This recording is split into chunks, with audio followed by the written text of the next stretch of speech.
À Felice Bauer, Prague, le 31 mars 1913. Il se fait déjà tard, je vais dormir, je veux juste te saluer et écrire quelques traits de plume pour toi, ma chérie, incroyablement aimée. J'ai découvert que depuis des années, j'ai trop peu dormi et je ne viendrai à bout de ces éternelles douleurs lancinantes dans ma tête que par le sommeil, ou pas du tout. J'ai fait une longue promenade tout seul avec ta lettre d'hier. J'aurais pu me joindre à 2 sortes de personnes différentes, mais je voulais être seule.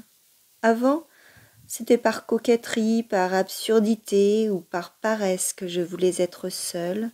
Et bien que jeune garçon plutôt frais et en forme, j'allais me traîner seule et trouver le temps long.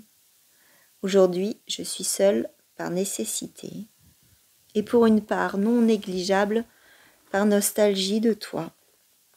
Je suis partie loin de la ville, j'ai un peu somnolé sur une pente au soleil, j'ai traversé 2 fois la Moldo, lu plusieurs fois ta lettre, jeté des pierres depuis les hauteurs, joui de vastes perspectives comme on n'en connaît qu'à l'éveil du printemps, dérangé un couple d'amoureux, il était couché dans l'herbe, elle allait et venait face à lui, mais tout cela n'était rien.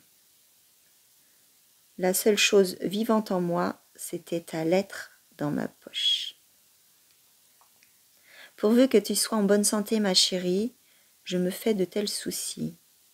Cette demande de dispense de lettres a éveillé un soupçon en moi. Peut-être ne vas-tu pas au bureau? Serait-ce vrai?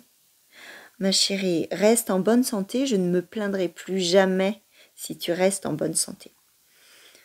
Et ne te couche pas si tard, tu avais belle allure avec des joues rouges, tu étais fraîche et pourtant, on pouvait voir en te regardant que tu ne dors pas assez.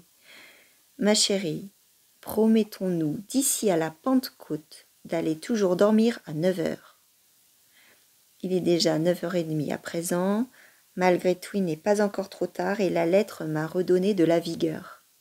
Alors bonne nuit, ma chérie, disons-le nous toujours à 9h l'un à l'autre. Franz.